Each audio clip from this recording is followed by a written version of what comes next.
बिस्मिल्लाहिर्रहमानिर्रहीम, अस्सलामुअलैकुम। ऐवान सच में खुश आमदेद। नाज़रीन, आज भी हम मुख्तलिफ इन्वेस्टिगेटिव स्टोरीज़ लेकर आपकी खिदमत में हाज़िर हुए हैं और ख़ास तौर पर वो स्टोरीज़ जिनको हमने पिछले प्रोग्रामों में टेकअप किया था उनका फॉलो अप लेकर आज आपकी खिदमत में हाज़िर हुए हैं और मेरे साथ राना कामरान साहब मौजूद हैं। वो स्टोरीज़ जिनको हमने गुज़श्ता प्रोग्रामों में हाईलाइट किया, उन स्टोरीज़ पर क्या एक्शन हुआ और आज अब उनका ताज़ा स्टेटस क्या है, इस पर बात करेंगे। और सबसे पहले पंजाब स्मॉल इंडस्ट्रीज़ कॉरपोरेशन, जिसका स्कैंडल एक बहुत बड़ा मेगा स्कैंडल था जो करप्शन का, वो बेनकाब किया था हमने गुज़श्ता दिनों और उसमें इंकशाफ किया था कि कम अज़ कम 13 बड़े सीनियर ऑफिसर्स, गज़टेड ऑफिसर्स, वो जाली तौर पर पंजाब स्मॉल इंडस्ट्रीज़ में भर्ती हुए। ना सिर्फ भर्ती हुए बल्कि उनमें से 5 ऑफिसर्स को ग्रेड 17 से 18 में प्रमोट भी कर दिया गया। ये स्कैंडल क्या था, इस पर राना साहब से बात करेंगे और इस पर हमारे जो रिपोर्टर हैं नियाज भट्ट साहब, बड़ी मेहनत के साथ उन्होंने इस बड़े स्कैंडल को ब्रेक किया। इस पर बात करेंगे और साथ साथ देखेंगे कि महकमे ने इस स्कैंडल पर एक्शन क्या लिया था। और इसके साथ दूसरी जो हमारी स्टोरी है वो गवर्नमेंट कॉलेज यूनिवर्सिटी फैसलाबाद की स्टोरी है। गवर्नमेंट कॉलेज यूनिवर्सिटी फैसलाबाद का स्कैंडल भी इसी प्रोग्राम में ब्रेक किया गया था, जिसमें हमने बताया था कि किस तरह बड़े अहम ओहदों पर जाली डिग्रियों वाले लोग जालसाजी के साथ बैठे हैं, जाली तरीके से भर्ती हुए हैं। न सिर्फ भर्ती हुए हैं बल्कि उनके बारे में जो ऑडिट टीमों ने और जो इन्वेस्टिगेशन एजेंसीज ने जो फैसले दिए हैं वो भी दबदबा गए हैं। अब वो लोग मुख्तलिफ लोगों को ब्लैकमेल कर रहे हैं, मुख्तलिफ लोगों का जो एफिलिएटेड कॉलेजेस हैं उनके साथ क्या सलूक कर रहे हैं, इस स्टोरी का फॉलो अप लेंगे, इस पर बात करेंगे। और साथ साथ बिली वर्ल्ड हाउसिंग सोसाइटी रावलपिंडी की, अब तो उन्हें बदनाम ज़माना हाउसिंग सोसाइटी कहना चाहिए, उस हाउसिंग सोसाइटी का स्टेटस क्या है जिसने लोगों से करोड़ों नहीं अरबों रुपए लूट लिए हैं। इन तमाम स्टोरीज पर हम बारी बारी बात करेंगे, लेकिन आगाज़ करते हैं पंजाब स्मॉल इंडस्ट्रीज़ कॉरपोरेशन से। राणा साहब, पंजाब स्मॉल इंडस्ट्रीज़ कॉरपोरेशन का तो इतना बड़ा स्कैंडल सामने आया कि पंजाब में 13 ऑफिसर्स जाली तौर पर भर्ती हो गए। हनीफ साहब, सबसे पहले तो मैं आपको बताऊं कि सारे लोग ईमानदारी का और मेरिट का रोना रोते हैं, लेकिन जब ख़ास तौर मौजूदा हुकूमत, लेकिन जब आप इदारों के अंदर जाके देखते हैं तो यकीन करें समझ नहीं आती ये इदारे और ये मुल्क चल कैसे रहा है। हर कोई तो क्राइटेरिया, कोई तो मयार होना चाहिए किसी चीज़ का। इतने धड़ल्ले से एक बड़ी तादाद में 13 अफसरान, सर वो भी अच्छी पोस्टों में ग्रेड्स भर्ती कर दिए जाते हैं। फिर वो भर्ती सिर्फ नहीं किए जाते बल्कि उन पोस्टों पे बिठा दिए जाते हैं जहाँ पे आप उनका कुछ बिगाड़ ही नहीं सकते। अच्छा, ये कब हुए थे भर्ती? ये कब हुए थे? अपॉइंट तो 2009 में 2009 में ये लोग अपॉइंट हुए और 2016 में इनको रेगुलर कर दिया गया और उस वक्त भी ये खिलाफ कर दिया गया। अब ये देखें, वो एक लंबी डिपार्टमेंट से परमिशन ही नहीं ली सर, ना फिनांस ले गया। उसके अलावा इनकी अगर ये ऑडिट रिपोर्ट ना होती तो ये तो स्टोरी सामने नहीं आती। ये तो जिस तरह स्टोरी को सामने लाने में नियाज भट्ट साहब का भी नियाज भट्ट साहब को बिल्कुल उन्होंने बड़ा काम किया, इस पे इसके सारे डॉक्यूमेंट इकट्ठे किए, मुतलका लोगों से बात की। तो नियाज भट्ट साहब, आप मेरे साथ मौजूद हैं? जी सर। अच्छा, ये पंजाब स्मॉल इंडस्ट्रीज कॉरपोरेशन की जो स्टोरी आपने ब्रेक की, 13 बड़े ऑफिसर्स को आपने कहा कि इनको जालसाजी के साथ भर्ती किया गया, ये कहानी क्या थी, जरा मुख्तसर अल्फाज में बयान कीजिए। सर, हुआ यही था कि इनको जब भर्ती किया गया था, इनमें 2 अफसर 18 ग्रेड में, 8 अफसर 17 ग्रेड में और 3 अफसर 16 ग्रेड में भर्ती किए गए थे। अच्छा, 2 18 ग्रेड में भी भर्ती हुए थे? हाँ जी, सभी जगह। और जो उसके साथ दूसरे ऑफिसर हैं अली तारक साहब। अच्छा, सभी जगह और अली तारक, ये 18 में भर्ती हुए थे? ये 18 में भर्ती हुए हैं। इनकी लमसम सैलरी 25,000 थी। 25,000 इनकी सैलरी थी। ये कॉन्ट्रैक्ट पे थे उस वक्त? 2009 की बात कर रहे हैं आप? जी जी जी सर, ये कॉन्ट्रैक्ट में थे। अच्छा, लेकिन इनको बिलाल भट्ट साहब थे एमडी साहब का, उन्होंने साबिक जो एमडी थे पंजाब स्मॉल इंडस्ट्रीज कॉरपोरेशन के, जी, उन्होंने 2016 में इनको रेगुलर किया। अच्छा, ये वही बिलाल भट्ट साहब हैं जो सेक्रेटरी इंफॉर्मेशन भी रहे? बिल्कुल सर, वही हैं। अच्छा, इन्होंने रेगुलर किया था इनको, बिलाल भट्ट? इन्होंने रेगुलर करते हुए एक लेटर लिखा था, ठीक है, कि जी ये 10 साल तक प्रमोट नहीं हो सकते।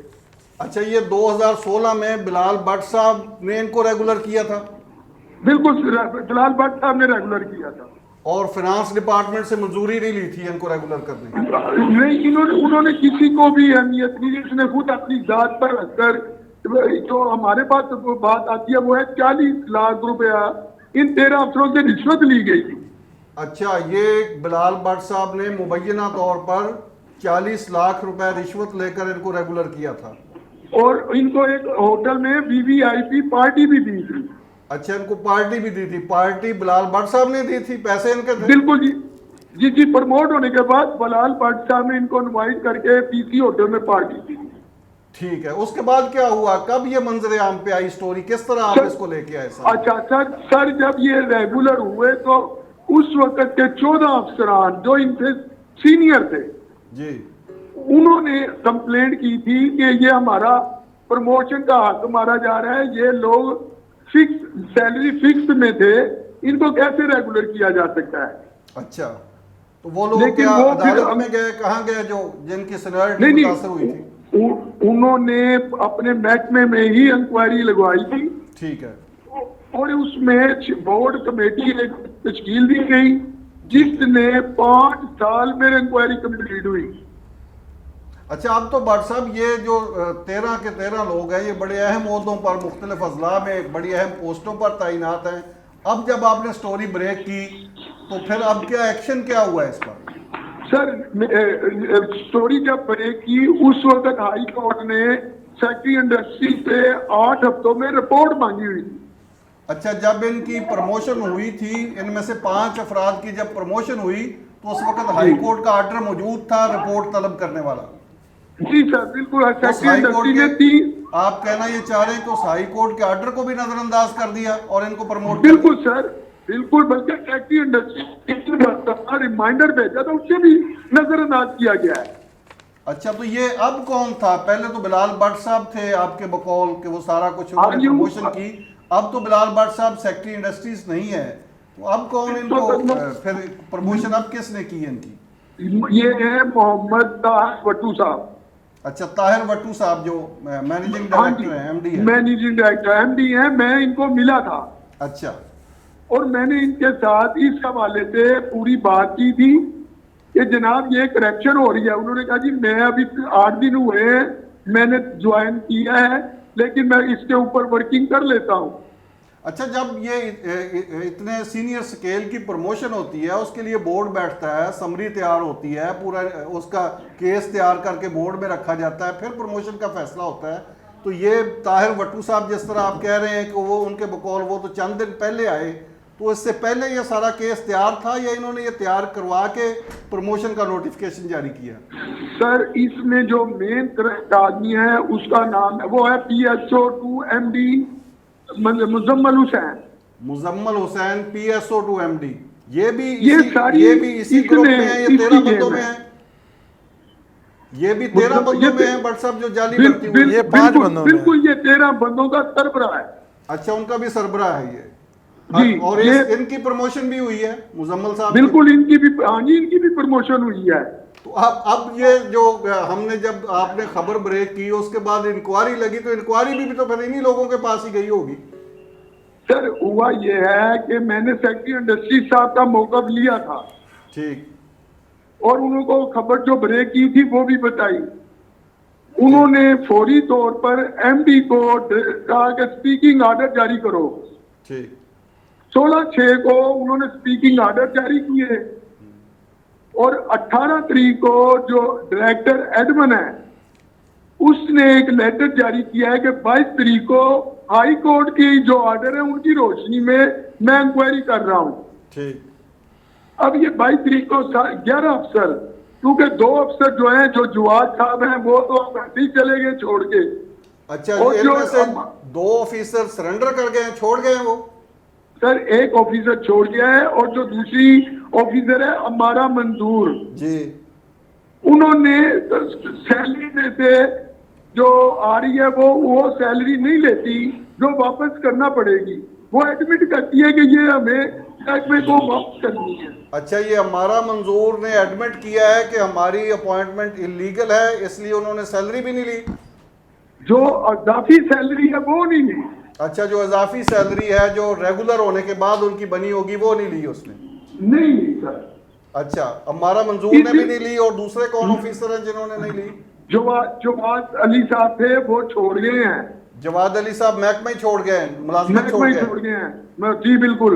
इसलिए डायरेक्टर एडमिन ने 11 अफसरों को नोटिस किया है। अब 11 अफसरों को 22 जून को तलब किया गया है। बिल्कुल सर, 22 जून को इसकी हेयरिंग होगी। इस इंक्वायरी से आप क्या एक्सपेक्ट करते हैं, क्योंकि ये बड़े हाई ऑफिशियल्स हैं, 17 और 18 ग्रेड के लोग हैं, तो इनकी इंक्वायरी जो है वो जो लोग कर रहे हैं, आपको कितना एतमाद है कि ये बड़ी मुनसफाना इंक्वायरी होगी? सर ये मुनसफाना हो ही नहीं सकती। उसकी वजह है कि मुजम्मल हसन जो है वो कहता है मैं चीफ सेक्रेटरी का रिश्तेदार हूँ। अच्छा, लिहाजा वो जहाँ प्रॉब्लम आती है वहाँ चीफ सेक्रेटरी साहब की सफारिश करवा लेता है। चलें, बहुत शुक्रिया भट्ट साहब। राणा साहब, भट्ट साहब की गुफ्तगू आपने सुनी है, इसमें तो बड़े भट्ट साहब ने तो इंकिशाफात हैं, उन्होंने किए इंकिशाफ हैं। भट्ट साहब ने तो एक एक लफ्ज उनका खबर है। ने जिस तरह इन लोगों को भर्ती किया और जिस तरह आगे फिर चल के इनकी अब प्रमोशन देखें अनीफ साहब, कितने जुल्म की बात है कि हाई कोर्ट ऑर्डर कर रहा है कि आप इनकी इंक्वायरी करें और 8 हफ्ते में इंक्वायरी मुकम्मल करके दें। एमडी साहब ताहिर भट्टू साहब कह रहे हैं कि मैं इनकी, और हालांकि इंक्वायरी हाई कोर्ट ने लिखी थी वासफ और शीर साहब को, सेक्रेटरी इंडस्ट्री को, कि आप इनकी इंक्वायरी करें। आगे सेक्रेटरी इंडस्ट्री ने इंक्वायरी पुट कर दी, आगे फॉरवर्ड कर दी एमडी साहब को, क्या आप करें। चले, उनका जवाबदीदी इख्तियार था। अब एमडी साहब के पीएस मुजम्मल साहब, अब वो 24 घंटे उनके साथ अटैच हैं। ये दूध की रखवाली सारे बिल्ले बिल्ले बैठेंगे तो फिर क्या होगा? आप अंदाजा करें कि आज जिस 8 हफ्तों में उसकी इंक्वायरी होनी थी, उन 8 हफ्तों में उनकी प्रमोशन होगी। ठीक है, उन 5 लोगों में कर रहा हूं कि ताहिर भट्टू साहब से भी राब्ता हो जाए, फोन अटेंड नहीं कर रहे, मुसलसल उनसे बात करने की क्या जवाब देंगे। जगह जाहिद बूटा साहब, अमारा मंजूर साहबा, काशिफ खालिद साहब, रेहाना यास्मीन साहबा, और उसके बाद मुजम्मल साहब, ये 5 लोग हैं जिनको ग्रेड 18 गस्टेड पोस्ट पे प्रमोट कर दिया गया है। पहले 17 में भी जाली भर्ती थी, उसके बाद प्रमोशन भी जाली, और जो फैसला था उसके पैरा लिखा गया कि इनसे तनख्वाहें ले वापस और इनके भर्ती करने वाले जिम्मेदारों के खिलाफ एक्शन ले, वो इंक्वायरी वो भी दब के उसके बाद जब रेगुलर करने के बाद ये था कि 10 साल तक इनकी प्रमोशन नहीं हो सकती। जब 2016 में इनको रेगुलर किया गया तो उस वक्त ये लिखा गया कि इनकी 10 साल तक प्रमोशन नहीं हो सकती, वो भी कर दी गई। अब बताएं क्या बात। इंक्वायरी का तो असूल ही सीधा साधा होता है। इमरान खान साहब प्राइम मिनिस्टर हमारे जब अपोजिशन में होते थे बताया करते थे कि जब जिम्मेदार बंदा सीट पर बैठा हो तो इंक्वायरी नहीं होती। मैं तो समझता हूं कि सीट होना चाहिए फिर इंक्वायरी हो। इसका तो खान साहब भी एतराफ़ कर चुके हैं कि माफियाज के आगे बेबस हैं वो भी। लेकिन माफियाज जब इस तरह हो कि एक महकमे में, अब देखिए एक जगह पे 13 लोग जैली बैठे हैं। अब वो 13 लोग जो हैं वो कम 13 नहीं है, वो एक स्ट्रेंथ है। अब 13 लोग जहाँ पे बैठे हैं वो भी अच्छी गस्टेड पोस्टों पे सीनियर ऑफिसर्स हैं। अब मुझे बताएं कि वहाँ पे क्या चलेगी किसी की। फाइनेंस डिपार्टमेंट को रन कर रहे हैं, अकाउंट्स लीगल को उनके रन कर रहे हैं, तो वो सारे हर जगह तो उन्होंने अपना जाल बिछाया हुआ है, तो उनके खिलाफ इंक्वायरी कौन करेगा? अब अंदाजे इसलिए मेरी एमडी साहब से, सेक्रेटरी साहब से, पंजाब संभाल इंडस्ट्रीज कारपोरेशन के सेक्रेटरी साहब से भी ये गुजारिश है कि अगर वाकई सीरियस मानों में खबर पे एक्शन लेके इंक्वायरी करनी है तो इंक्वायरी करने से पहले इन लोगों को डी सीट करना होगा। जब तक ये डी सीट नहीं होंगे उस वक्त तक इंक्वायरी का रिजल्ट मुकम्मल नहीं होगा। तो यहाँ पर एक ब्रेक लेते हैं और ब्रेक के बाद प्रोग्राम जारी है, मेरे साथ रहिएगा। जी नाज़रीन, ऐवान सच में एक बार फिर खुश आमदीद। राणा साहब, अब बात कर लें गवर्नमेंट कॉलेज यूनिवर्सिटी फैसलाबाद की। गवर्नमेंट कॉलेज यूनिवर्सिटी फैसलाबाद का स्कैंडल भी पिछले प्रोग्रामों में हमने डिस्कस किया था। ज़ीशान साहब जो डिप्टी रजिस्ट्रार हैं वहाँ पे, हनीफ साहब मुझे एक बात बताएं, आप ज़ीशान साहब को मानते हैं? ज़ीशान साहब को तो दुनिया मानती है। मैं ज़ीशान साहब ने अपना आप जोहर दिखाए। ज़ीशान साहब का किरदार जो हमने कहा था, जो स्टोरी है, अब आप बताएं। आप माशाल्लाह एक सीनियर साफ़ी हैं, अब देखें कि क्या करना चाहिए ज़ीशान जैसे लोगों के साथ। ज़ीशान साहब का तो है ही है, मैं तो वीसी साहब को भी मान गया, और उनकी सरपरस्ती में जो कुछ हो रहा है ये मेरा ख्याल है कि एक पूरे के पूरे निज़ाम तालीम पर एक सवालिया निशान है। अब हमने तो उनकी डिग्री की बात की थी कि इनकी डिग्री जाली है, इनकी अपॉइंटमेंट जाली है, और उसके बाद अभी दूसरे लोगों के बारे में हमने बात करनी है कि बाकी जो अहम लोग हैं वो ओहदों पर जालसाजी के साथ कैसे बैठे हुए हैं। लेकिन इस दौरान अच्छा, आपने पूरी कोशिश की कि चूंकि एक मौत पर इदारा है और मैं लिहाज रखूं और मैं ना करूं, लेकिन जब इस तरह के स्कैंडल आएंगे तो आप क्या करेंगे मुझे बताएं। जब इस तरह की बातें सामने आएंगी तो आप क्या करेंगे, आप कैसे इनको डिफेंड करें?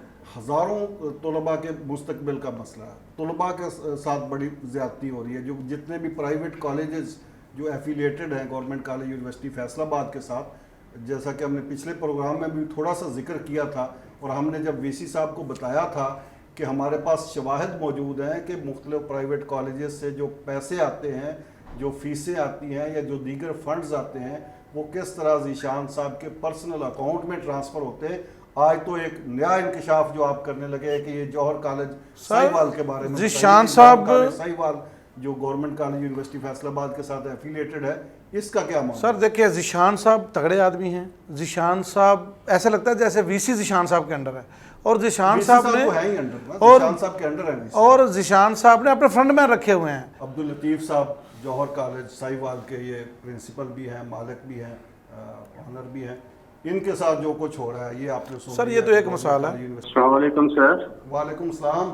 गवर्नमेंट कॉलेज यूनिवर्सिटी फैसलाबाद के बारे में हम कुछ खबरें दे रहे थे, पहले भी प्रोग्राम किया था, तो आप भी उनके जी, डायरेक्ट जी। इफेक्टी हैं, तो मैंने कहा आपका भी हाल हवाल जान लें, और कुछ नहीं तो आपके आंसू ही पूछ सके हम। बहुत मेहरबानी जनाब, आप बड़ी एफर्ट कर रहे हैं, अल्लाह आपको जिंदगी दे, बड़ी मेहरबानी है आपकी।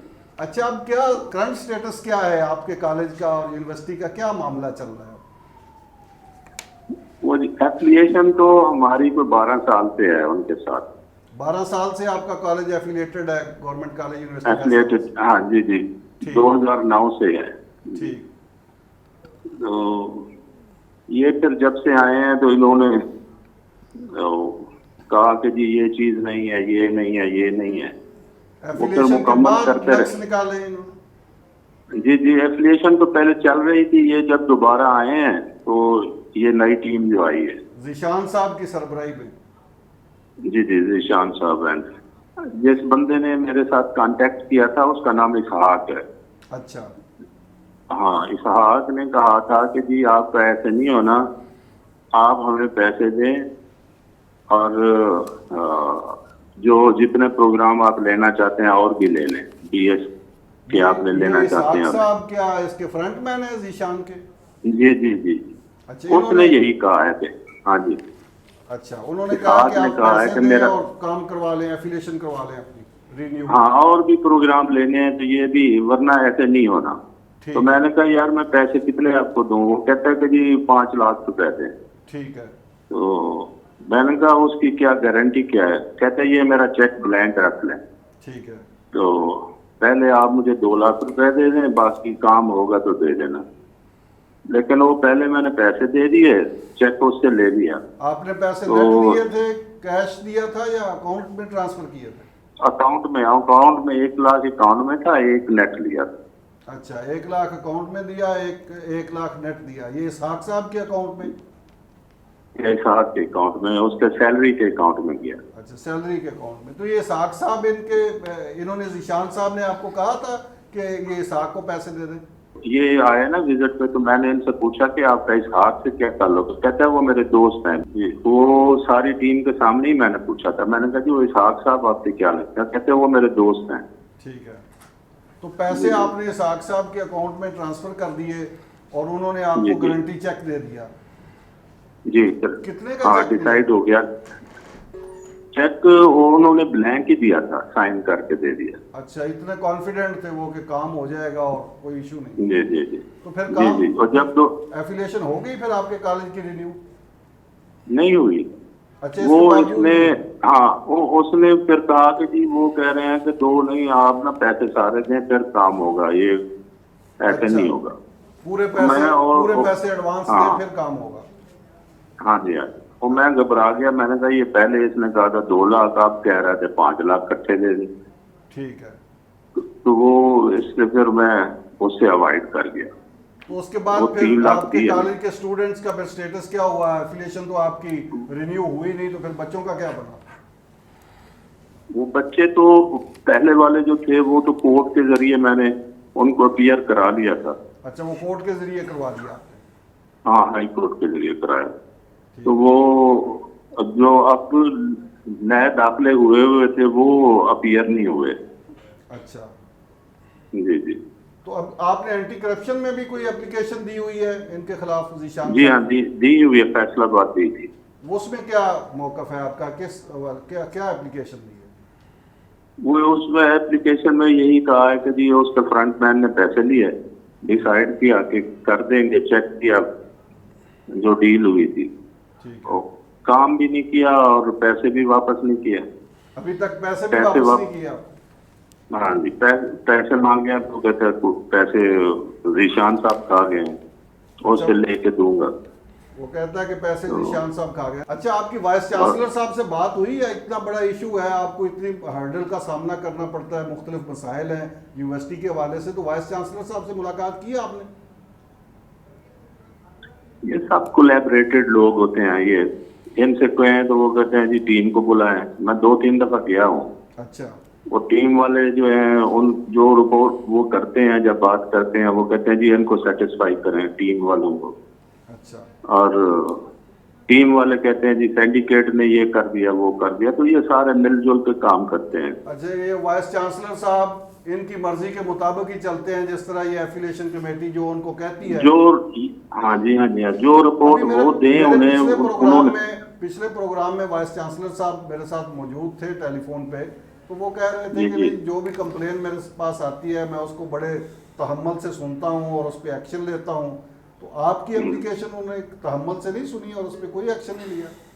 हाँ, उस तहम्मुल से सुनते तो मैं हाई कोर्ट जानता, सुनते हैं, लेकिन वो कहते हैं जी ये टीम जो करेगी ना वो करेगी तो मैं कुछ कर सकता हूँ, मैं क्या कर सकता हूँ। अच्छा, पूरे का पूरा सिस्टम उन्होंने इन जीशान साहब और इनके चंद साथियों के रहमो करम पे छोड़ा हुआ है?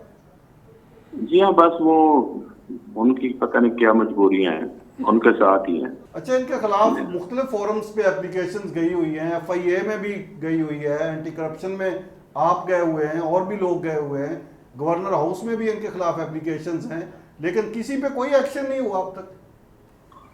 ये पूरा नेटवर्क होता है जनाब, ये इन्होंने उसको मैनेज करना है, उनके लिए कोई बात की बात, आप बता रही क्यों मैनेज नहीं हुए?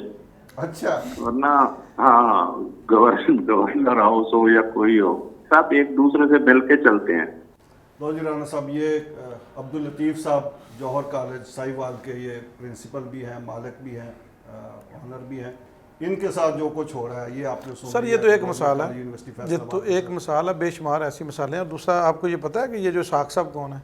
इसाक साहब मोटरवे पुलिस में एक पेट्रोलिंग ऑफिसर हैं, और आप उनके काम देखें, मैं समझ नहीं आती कि कहाँ से फ्रंटमैन मुख्तलिफ रखे हुए हैं ना, ताकि वो ऐसा नेटवर्क बनाया हुआ है कि कहीं वो निशान ही ना रह जाए ना। सर जीशान साहब तो महकमे से हट के उनको अपने दोस्त के तौर पे मुतारफ करवाते हैं कॉलेज कि ये मेरे दोस्त हैं, जिसने काम करवाना है इनसे करवा लें। हनीफ साहब जीशान साहब तो गवर्नर साहब के भाई हैं, रमज़ान साहब, उनके साथ भी तस्वीरें शेयर करते हैं, लोगों को एक इम्प्रेशन डालते हैं, लोगों पे एक दबदबा खौफ रहे, मेरे खिलाफ को बंदा मूव ना करे।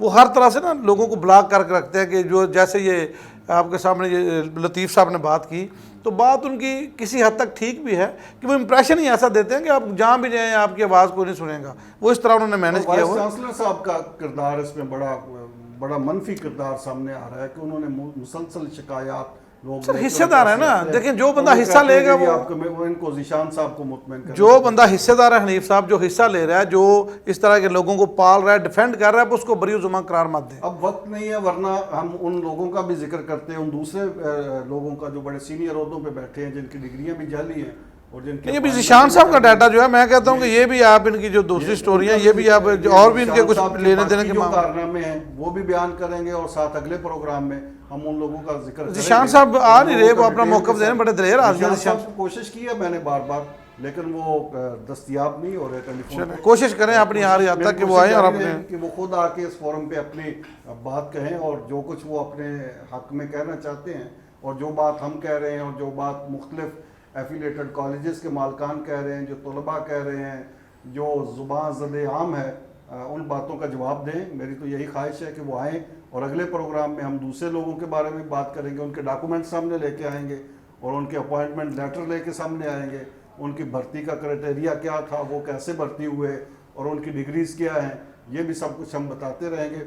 और इस उम्मीद के साथ कि चले पंजाब समाल इंडस्ट्रीज वालों ने कुछ तो एक्शन लिया कि इंक्वायरी एक इनिशिएट तो की। वाइस चांसलर साहब गवर्नमेंट कॉलेज यूनिवर्सिटी फैसलाबाद को ये क्रेडिट जाता है कि उनके कान पे जूं तक नहीं रही। जब बराबर हिस्सा लें तो फिर एक्शन नहीं होता। तो यहाँ पर एक ब्रेक लेते हैं, और ब्रेक के बाद प्रोग्राम जारी है, मेरे साथ रहिए। प्रोग्राम में एक बार फिर खुश आमदेद। अच्छा राना साहब, आप जिक्र कर लेते हैं ब्लू वर्ल्ड हाउसिंग सोसाइटी का, जिसको हम कई दिनों से कई प्रोग्रामों में फॉलो कर रहे हैं, और उसके बारे में अपडेट दे रहे थे, जिस तरह ये फॉलो अप स्टोरीज हैं।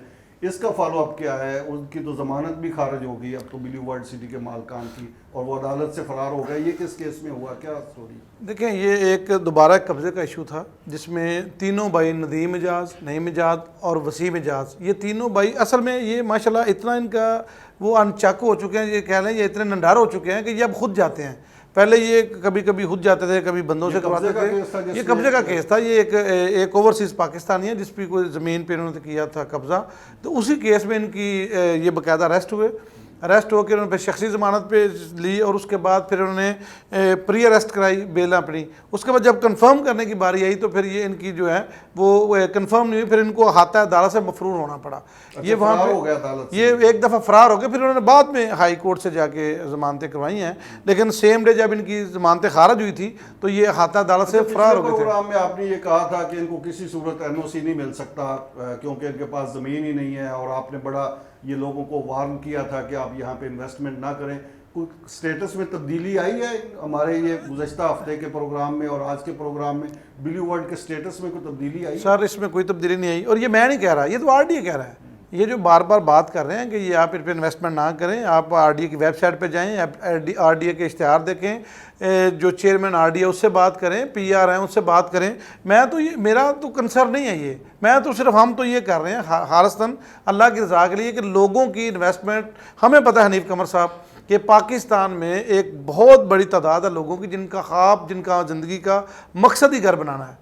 तो जब यार एक बंदे की जमा पूंजी सारी ज़िंदगी की लुट जाए तो मुझे बताएं कि वो बंदा काबिल रहम भी है, और क्या उसके लिए हम लफ्ज़ इस्तेमाल कर लेंगे? नैब में जो केस गया था इनका, वहाँ पे क्या प्रोग्रेस हुई? अब लाखों लोग जो लुट गए हैं उनका मुदावा होने की क्या? मेरा ख्याल है कि ये जो लोग ये तो मफरूर कुछ भी नहीं है, उन लोगों को लेकिन पैसे तो समेट लिए है ना सर, उन लोगों को नैब के थ्रू ही पैसे वापस मिलेंगे, और कोई बाइद नहीं कि किसी वक्त भी ये लोग मुल्क से फरार हो जाएं, क्योंकि इन्होंने जो कर दिया वो रिकवरेबल है ही नहीं। ये कैसे लोगों को अकोमोडेट कर सकते हैं, कैसे लोगों को पैसे दे सकते हैं? इन्होंने एक इतना पैसा इकट्ठा कर लिया है कि अब ये किसी भी मुल्क में आराम से जाके सेटल होंगे, इधर से मफरूर होंगे। नैब, FIA, एंटी करप्शन, साथ साथ आप देखें ना कि इनके बड़े डीलर्स हैं और बड़ी तादाद में जो डीलर्स भी बैठे हैं वो भी फाइलें बेच रहे हैं, जबकि पिछले प्रोग्राम में इनके जो मार्केटिंग हेड थे सरफराज गोंदल साहब, उन्होंने इस बात का एतराफ़ भी किया था कि हमारे पास NOC नहीं है, और साथ ये भी कहा था कि हम ना कोई फाइल नहीं बेच रहे, ना कोई प्लाट बेच रहे हैं, जबकि डीलरों ने तो मंडी लगाई। सर जो गोंदल साहब की बात है वो तो ये आप स्क्रीन पे दिखा दें लोगों को, जो फाइलें वो बेच रहे हैं ये स्क्रीन पे आप लोग देख सकते हैं, वो तो धड़ाधड़ बिक रही हैं। ये कुछ प्रूफ हमारे पास भी, हम लोगों की नज़र कर देते हैं, लोग देख भी लें। उसके अलावा मैं आपको ये बताऊँ कि जो बात करें डीलर्स की, ये मैं आपको डीलर्स के खिलाफ भी एक प्रॉपर एक ऑर्गेनाइज हो चुका है। अब मेरा ख्याल है कि अगला जो काम होगा वो डीलर्स के खिलाफ ऑपरेशन होगा, क्योंकि एक बहुत बड़ी तादाद में डीलर्स, ये कमीशन देखें, जो मार्केट में इनकी 80,000 की फाइल है वो आपको 35,000 में डीलर से मिल रही है। अच्छा, जो RDA बहुत बड़ा स्टेक होल्डर है इसमें, रावलपिंडी डेवलपमेंट अथॉरिटी, RDA के पब्लिक रिलेशन ऑफिसर हाफिज इरफान साहब वो इस वक्त मेरे साथ मौजूद है, उनसे भी हम ये बात करते हैं ब्लू वर्ल्ड सिटी की। तो हाफिज इरफान साहब, ये ब्लू वर्ल्ड हाउसिंग सोसाइटी का क्या सीन है? अब इसका अपडेट स्टेटस क्या है RDA के रिकॉर्ड में? गैर कानूनी है, अब ठीक है, गैर कानूनी, इलीगल है, इलीगल है। इसका NOC अभी तक नहीं हुआ? नहीं हुआ। क्या इशू क्या है? वो तो कह रहे हैं कि हमने अप्लाई किया हुआ है और ये RDA बिला वजह मुखालफत कर रहा है। भेजना तो हनीफ साहब वो 200 बातें करते हैं, हमारी वेबसाइट देखें ना, RDA रसियो भी लेटेस्ट लिस्ट लगी हुई है।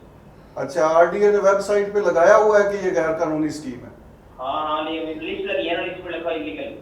अच्छा, तो ये कहते हैं कि वो RDA वाले हमें बिला वजह टारगेट कर रहे हैं, आपके पास तो असल स्टोरी होगी। आपको जिन्होंने क्या कहते हैं लूटना होता है ना, तो सब आप बोले हाथ कीजिए, मैं करूँगा, हम तो लोगों के तो फ्रॉड को मेरी कोशिश कहना हम लोगों को।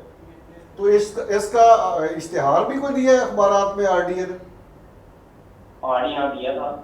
अच्छा, तो इसके बावजूद ये इन्होंने बड़ी तादाद में फाइलें बेची हैं, 5 लाख फाइलें बेच दी हैं इतने लोगों को। लोगों की अपनी गलतियां, लोग ना करते हैं और क्यों खरीद रहे हैं।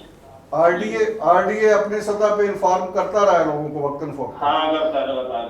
अच्छा, एक ये भी तासर जा रहा है, लोग कहते हैं कि RDA ने पहले तो जब ये बन रही थी और बेच रहे थे उस वक्त RDA ने कोई एक्शन नहीं लिया। अब जब इतने लाखों की तादाद में फाइलें बिक गई हैं तो अब RDA इश्तिहार दे रहा है। ये तो लोग अपने बातें कर रहे हैं। सन 2000 2014 से अब तक खबर देखें आप, सन 2014 से लेकर अब तक 14 से अब तक खबर देखें आप, इंटरनेट जिंदाबाद देखें इंटरनेट पे 14 से लेके 15, 16, 17, 18, 19, 20, 21, 7 साल की 7 साल थोड़ा टाइम है आरडीए की बात करते हुए लोग 7 साल से आरडीए मुसलसल लोगों को बता रहा है कि ये जाली स्कीम है। तकरीबन। हाँ, तो आप सब आपके आरडीए में तो बड़े लोग आते होंगे कंप्लेंट्स लेकर, कोई ओवरसीज पाकिस्तानी जाहिर है उन्होंने भी बड़ी इन्वेस्टमेंट की होगी, तो क्या सीन होता है आरडीए में, कितनी की शिकायत आती है? आ जाता है लोग खुद फैसला उठाते हैं और क्या कर सकते हैं। ठीक है, लोगों के बारे में कहा जाता है लोगों के पैसे ज़ाया ना हो। ठीक है, तो अभी स्टेटस क्या है इसका, कोई इम्कान है कि ये इनको एनओसी दे दे आरडीए मुझे लगता है आपके करीब दोस्त जो आप बार आप पूछ रहे हैं, मैं बताया कि नहीं करे आप वेबसाइट देखिए। ठीक है, नहीं, मेरा जाहिर है कंसर्न तो है ना, हम भी ज़ाहिर जर्नलिस्ट हैं और देख रहे हैं कि लोग इतनी बड़ी तादाद में लौट रहे हैं और आप जैसे लोग इन्फॉर्म भी कर रहे हैं, महकमा भी इन्फॉर्म कर रहा है। वेबसाइट देखें इलीगल है यार, अपनी असली में। अच्छा, टोटली गैर कानूनी है। और एक अच्छा, एक ये भी मुझे पता चला था कि इनके पास तो जमीन ही सिर्फ 34 कनाल है और बाकी जमीन ही नहीं, इसीलिए गलबन आरडीए एनओसी नहीं दे रहा है इनको। बस ऐसा ही मसला होगा, ये तो आपकी विजिट करने की टाइम और चेक करें आप। आपने वैसे विजिट किया आप सब, वहाँ पे क्या सूरत हाल है, ग्राउंड पे कोई है या टोटली ये ऐसे ही? मैंने आपको बार बार ये तस्वीर कह रहा है, आपकी बात क्या पूछी जा रही है, बता दें कि गैर कानूनी है, बात होगी। बहुत शुक्रिया जनाब आप साहब। लो जी, राणा साहब, हाफिज इरफान साहब की गुफ्तगू आपने सुन ली, वो तो कैटेगोरिकली कह रहे हैं, इंसिस्ट कर रहे हैं, तो बल्कि मुझसे वो कह रहे हैं कि आपको समझ नहीं आ रही कि मैं बता रहा हूँ कि बिली वर्ल्ड हाउसिंग सोसाइटी जो अच्छा, मैं आपको ये इसके मुसलसल हमने इश्तिहार दिए हैं, अच्छा इश्तिहार दिए हैं और 2014 से लेकर अब तक वो कह रहे हैं कि हम तो मुसलसल लोगों को बता रहे हैं कि ये फ्रॉड स्कीम। सर देखें, हाफिज इरफान साहब को जो लोग जानते हैं, इंतहाई शरीफ आदमी हैं, इंतहाई नेक और परहेजगार आदमी हैं और बिल्कुल बड़े ज़बरदस्त आदमी हाफिज इरफान साहब, और इनके पास जिम्मेदारी, और ये बिल्कुल ना इरफान साहब को ना लिखती लिपटी बातें नहीं आती, इरफान को लिखती लिपटी बातें नहीं आती, ये बड़े स्ट्रेट आदमी हैं इरफान साहब। और ये आपने उनकी बात सुन ली, ये मेरी बात की तईद हो गई। अब बिली वर्ल्ड देखिए, मैं आपको सिर्फ एक बात के बाद हम इसको करते हैं, हम लोगों को बार बार तनबीह कर रहे हैं, बिली वर्ल्ड ने जो सबसे ज्यादा चीज बेची वो गेट था। अब तो आरडीए भी हमारा हमनवा बन गया। जी बिल्कुल, आरडीए तो कहते हैं कि हमारी वेबसाइट देखिए, लेकिन एक सिर्फ मैं आपको बता रहा हूँ कि बिली वर्ल्ड ने जो सबसे ज्यादा बेचा वो अपना एक लुक उन्होंने बनाई थी, एक घोड़ा बनाया था जिसपे वो कह रहे थे ये 20 करोड़ रुपए इस पे लागत आई है ऑलमोस्ट। वो एक ना बड़ा ज़बरदस्त दरवाज़ा बनाया, वो भी किसी की जगह थी, वो एक अलग इशू है, लेकिन वो अल्लाह की करनी देखें कि ये पिछले दिनों थोड़ी सी हवा चली है, तूफान आया, तो वो जो उनका वो 20 करोड़ रुपए का घोड़ा था वो कम से कम कोई 200 मीटर दूर जा गिरा है। अब इन्होंने क्या किया, उस पर कपड़ा डाल दिया, कपड़ा डाल के ऊपर गनमैन बिठा दिया और वो किसी को वो जगह का विजिट नहीं करने दे रहे, किसी को उसकी मूवी नहीं बनाने दे रहे, कि इतना ये डरे हुए लोग हैं। और उसके बाद इनकी आपस में भी ये जो FIR हुई है ना लास्ट टाइम, इस पे नदीम पे, वसीम पे और इस पे कोई साद नज़ीर, और इनका आपस में भी थोड़ी सी शुरू हो गई है अब लड़ाई। लोगों के साथ इस बड़े पैमाने पर ज्यादती करेंगे तो इख्तिलाफात तो बनते ही। साद नज़ीर जो है वो थोड़ा सा, चूंकि खुद डायरेक्ट नहीं होते साद नज़ीर साहब को हम बार बार ट्राई करते हैं कि वो भी आए और इसी तरह जिस तरह उनके मार्केटिंग, अब उनकी आपस में बदमज़गी शुरू हो गई है। अब ये बिली वर्ल्ड के ये अब आप एख्तिताम की तरफ जा रहा है बिली वर्ल्ड, और ये लोग अगर अपनी रिकवरी कर सकते हैं तो कर लें, अगर अपनी फाइलें भेज सकते हैं उनको भेज दें, लेकिन ये अब अपने एंड की तरफ जा रहे हैं, काम तो होना है उसका। इस इशू को टेकअप करते रहेंगे, लोगों को बताते रहेंगे कि बिली वर्ल्ड हाउसिंग सोसाइटी के नाम पे लाखों लोगों के साथ और ख़ास तौर पर बैरून मुल्क मुकीम पाकिस्तानियों के साथ जो फ्रॉड किया गया है उसका इदारों को नोटिस लेना चाहिए, उन लोगों की रकूम वापस होनी चाहिए, और लोगों को भी जिस तरह आरडीए अपनी वेबसाइट के ज़रिए, इश्तिहारबाजी के ज़रिए और दीगर अबलाग के ज़राए से बार बार ये कह रहा है कि लोगों को भी सोचना चाहिए और वहाँ पे सरमायाकारी करने से पहले तहकीक कर लेनी चाहिए ताकि अपनी जमा पूंजी बचा सके। आज के प्रोग्राम में नाजरीन इतना ही। हमने उन स्टोरीज़ के फॉलोअप पे बात की जो इसी प्रोग्राम में हमने ब्रेक की थी। उम्मीद की जानी चाहिए कि ये जो हक़ाइक़ हम सामने लाते हैं इन पर मुतल्लिका हुकाम जो ज़िम्मेदार लोग हैं वो इन पर सीरियस एक्शन लेंगे और ज़िम्मेदारों को कैफ़रे किरदार तक पहुँचाएँगे। मुझे दीजिए इजाज़त। अल्लाह हाफ़िज़।